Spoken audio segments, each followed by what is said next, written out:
Vote तो सिर्फ एक ही शख्स। मेरी बात सुन, तुझे 1 साल में हमने तेरा दिल जीत लिया, अगले साल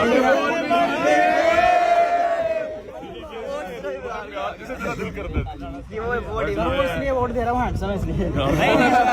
अरे इनकी काम इस तरह एक मशरूम की तरह ऊपर से बढ़ते रहते हैं पर नीचे रूट्स कोई नहीं होती। उनके रूट्स की तरह। हाँ? अच्छा सुने, ऐसे से मैं तुझे बताता हूँ, मैं कल जहाज से जा रहा था, मैंने मोटरवे देखी नवाज, मैंने ऑरेंज ट्रेन देखी, मैंने सीएम की इलेक्ट्रो बसेस देखी, ठीक है। अब तो मुझे ना, मैंने 3 4 5 मैंने इंफॉर्मेशन टेक्नोलॉजी यूनिवर्सिटी देखी।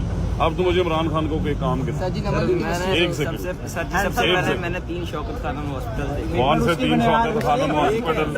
और मेरी बात सुन, सबसे बड़ा फंड नवाज शरीफ मेरी है। बात सुन, सबसे बड़ा फंड मेरी बात सुन, शौकत खानम हॉस्पिटल में मैंने भी पैसे, सर वो देखे ना, मैंने भी पैसे सर मेरी बात सुने, मैंने ऐसे काम पूछा है कि कौन सा काम है। अब आज इस्लामाबाद जाना बगैर मोटर से